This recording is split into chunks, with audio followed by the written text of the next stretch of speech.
हाय, कैसे हैं आप सब। होपफुली सब बहुत अच्छे होंगे और अपना बहुत सारा ध्यान रख रहे होंगे। यार आज हम लोग बात करने वाले हैं एक बहुत इंपॉर्टेंट टॉपिक के ऊपर, जो है गाड़ियों के प्राइस। अगर मैं बात करूं मोटी मोटी तो मेरे चैनल पे टोयोटा लवर्स बहुत सारे हैं, जो हम लोग फॉर्च्यूनर, लेजेंडर, इनकी बातें बहुत ज़्यादा करते हैं। टोयोटा की कार ज़्यादा पर्सनल फेवरेट हो जाती है मेरे काफ़ी सारी ऑडियंस की और मेरी भी। लेकिन वहाँ पर बात आती है इसके प्राइस की, जिससे हर कोई डिस्टर्ब है। आज की डेट में अगर हम लोग बात करें लेजेंडर के प्राइस की तो 57 लाख टच करता है वो। और नॉर्मल फॉर्च्यूनर भी हमारी आई थिंक 44, 45, 46 इस प्राइस ब्रैकेट के अंदर आ चुकी है। तो मतलब 50 लाख हम लोग मान लेते हैं कि 50 लाख को ये गाड़ी हमारी क्रॉस कर चुकी है और उसको टच करने लगी है। और आगे के लिए ये बोला जाता है कि यार बहुत जल्दी कुछ सालों में ये गाड़ी करोड़ों में चली जाएगी। तो वहाँ पे बहुत सारे लोग डिस्टर्ब है। ये इस तरीके के मेल्स बहुत सारे आते हैं, बहुत सारे कमेंट्स में ये लोग बहुत मेंशन करते हैं कि बहुत गलत कंपनी है, बहुत ज़्यादा अपना प्राइस हाइक कर रही है। पहली चीज़, ना ही किसी कंपनी के प्रमोशन में हैं हम कि भैया हम उनके लिए कुछ अच्छा बोलना चाहते हैं, ना ही किसी सरकार के फेवर में हैं हम। मैं एक नॉर्मल से हिंदुस्तानी की तरह आपसे बात कर रही हूँ। मैं भी एक नॉर्मल होता है ना गाड़ी खरीदने वाली इंसान हूँ। मेरे पास भी फॉर्च्यूनर है और आगे भी मुझे अपनी गाड़ी को बेचकर नई गाड़ी खरीदनी है। इतने लाख मुझे देने पड़ेंगे, वो सब चैलेंजेस, वो सारी चीज़ें मेरे दिमाग में भी है। तो आज हम उस लेमैन की तरह इस चीज़ को समझेंगे कि जो गाड़ियों के प्राइजेज़ हैं वो इतने ज़्यादा क्यों हैं। सबसे पहली चीज़ हमारे दिमाग में आती है और जो हमें सुनी है हम सब ने कि यार इन गाड़ियों पर टैक्स बहुत ज़्यादा है, बहुत ज़्यादा टैक्स होता है। सीरियसली बहुत बड़ा टैक्स का इसमें मैं बोलूँगी 50% ऑलमोस्ट टैक्स है इसके ऊपर। टाइटल में हमने लिखा है कि फॉर्च्यूनर जो हमारी है वो 25 लाख में मिल जाती है।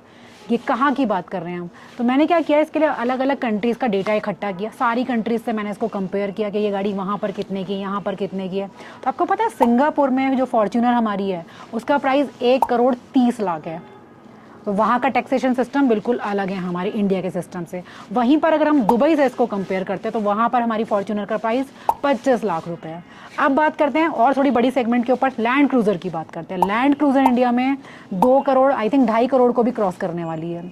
और वहीं पर अगर मैं दुबई में इसकी बात करूँ तो वहाँ पर ये गाड़ी आपको जस्ट 52 लाख में मिल जाती है। बड़ा स्ट्रेंज लगता है, बड़ा गुस्सा आता है कि यार बोला जाता है दुबई के लोग तो बड़े अमीर हैं और तो सारे शेख रहते हैं, गाड़ियाँ बड़ी सस्ती सस्ती मिल रही है उन्हें। हमारी कंट्री में तो भैया बड़ा धोखेबाजी हो रही है हमारे साथ। तो दोस्त, ये टैक्सेशन के रूल्स हैं जहाँ पर अलग अलग कैटेगरीज आप आजकल सुनते हैं कि सब 4 मीटर SUV आ गई है, 4 मीटर हमारी कार आ गई है। वो क्यों करा जा रहा है? तो वहाँ पर यही होता है, जो ये टैक्सेशन है, जो ये प्राइस हाइक है, ये सारा अप्लाई होता है प्रीमियम सेगमेंट कार्स पे। जिन गाड़ियों का डायमेंशन बड़ा है, जिन गाड़ियों का इंजन बड़ा है, वहाँ पर उसके अकॉर्डिंग ही उसके ऊपर टैक्स लग जाते हैं। अगर मैं बोलूँ कि टाटा टियागो की बात करें या स्विफ्ट की बात करें, अगर वो सपोज कीजिए गाड़ी 8 लाख की है तो उसके ऊपर भी 50% का टैक्स लगा हुआ है? नहीं, वहाँ पर ये अमाउंट काफ़ी कम हो जाता है, काफ़ी रिलैक्सेशन मिलती है हमें। तो उस चीज़ पर हम अगर किसी को ब्लेम करें, वो चीज़ गलत हो जाएगी कि कंपनी ने अपनी गाड़ी बड़ी महंगी कर दी या गवर्नमेंट पता नहीं हमारे साथ क्या कर रही है।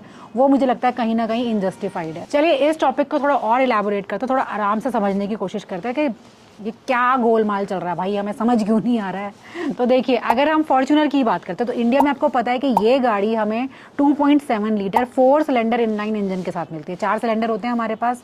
दुबई में ये सेम गाड़ी अवेलेबल है, लेकिन वहाँ पर आपके पास 4 लीटर V6 भी अवेलेबल है भाई। और उस गाड़ी का प्राइस आपको पता है, इंडिया में आप 4 सिलेंडर के लिए भी कितना पैसा दे रहे हो? अराउंड 50 लाख। वहाँ पर आपको 4 लीटर का इंजन मिल जाएगा 6 सिलेंडर्स के साथ, और उसके लिए आपको मात्र 33 लाख रुपए देने हैं बस। देख लो यार, क्या कमाल ही हो रहा है। प्राडो आपको याद होगा, वो इंडिया में आई थिंक 1 करोड़ क्रॉस कुछ उसका प्राइस था, तब उसको बंद कर दिया गया था। आपको पता है दुबई में वो आज भी मिलती है गाड़ी, वहाँ पे बिल्कुल बहुत जोर शोर से चल रही है और उसका प्राइस है जस्ट 37 लाख। हाईलेक्स की बात करते हैं, बहुत ट्रेंडिंग कार चल रही है आज की डेट में। हाईलेक्स में हमें सेम वही फॉर्च्यूनर वाला इंजन मिल जाता है। हाईलेक्स अगर मैं बात करूँ दुबई में उसके अंदर V6 इंजन है, 4 लीटर वाला इंजन लगा रखा है। और आपको पता है प्राइस कितना है? यहाँ पर है वो 42 लाख की, वहाँ पर है वो 32 लाख की। 10 लाख रुपए कम भी दे रहे हैं, सिलेंडर भी बढ़ा दिए, इंजन भी इतना बड़ा कर दिया, बस नेक्स्ट लेवल की कैपेबिलिटीज डाली है गाड़ी के अंदर। चलिए अब आते हैं टोयोटा से हट के कुछ दूसरे ब्रांड पे। BMW की बात करते हैं। मेरे पास BMW X7 है। मैंने यहाँ पर उस गाड़ी को खरीदा 1.5 करोड़ रुपए में। अगर आपको दुबई में ये गाड़ी खरीदनी है, इंडिया में देखिए, अगर इंडिया में बात करूँ ना लैंड क्रूजर से BMW X7 की, तो X7 से लैंड क्रूजर 1 करोड़ और महंगी है। ठीक है, दुबई में आप जाओगे तो वहां पर X7 लैंड क्रूजर से महंगी है, आपको और 20-25 लाख रुपए देना पड़ेगा X7 को खरीदने के लिए। तो वहां वो गाड़ी आपको पड़ेगी अराउंड 76-77 लाख की। और एक और एंटिसिपेटेड कार को उठाते हैं, जी वैगन की बात करते हैं, मर्सिडीज के ऊपर जाते हैं। जी वैगन में भी AMG 63 की मैं बात करूँ, जो सबसे टॉप वेरिएंट है इनका, वो गाड़ी इंडिया में आपको 3 करोड़ के अप्रॉक्स मिलेगी। दुबई में पता है आपको कितने की है? वहां पर वो गाड़ी 1 करोड़ 80 लाख की। मेरा तो दिल ही बैठा जा रहा है भाई, रेट बता बता के, कंपैरिजन कर करके। लेकिन वहीं पर जब हम डेटा उठाते हैं सिंगापुर का, आपको अभी मैंने बताया, वहां पर अगर आपको फॉर्च्यूनर खरीदनी है तो वो आपको पड़ेगी 1 करोड़ 11 लाख रुपए की। स्विफ्ट अगर खरीदनी है तो वो ऑलमोस्ट 70 लाख रुपए की है। तब कहीं ना कहीं चैन आता है कि यार मेरी कंट्री तो बड़ी प्यारी है, हमें तो ठीक रेट पे मिल रही है ये। तो ये जो सारा गोलमाल है, ये सारा टैक्स सिस्टम है जो गवर्नमेंट पे, हर अलग अलग कंट्री की गवर्नमेंट पे अलग तरीके से एप्लीकेबल होता है और गवर्नमेंट बाउंड है उसको फॉलो करने के लिए। उसकी वजह से ही ये सब चीज़ें आती हैं।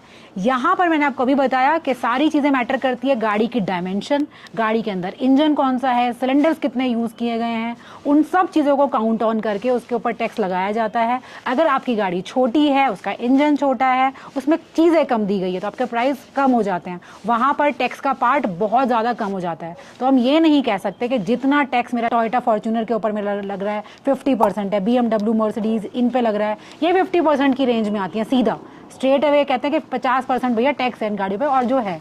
लेकिन वहीं पर जब हम बजट कार्स की तरफ आते हैं तो वहां पर ये टैक्स आपका 50% नहीं है, it is much lesser than जो भी आप एक्सपेक्ट कर रहे हैं। तो चलो फिर मिलूंगी आपसे दोबारा, तब तक के लिए अपना बहुत सारा ध्यान रखना, बहुत ही ज़्यादा खुश रहना। Love you all, bye.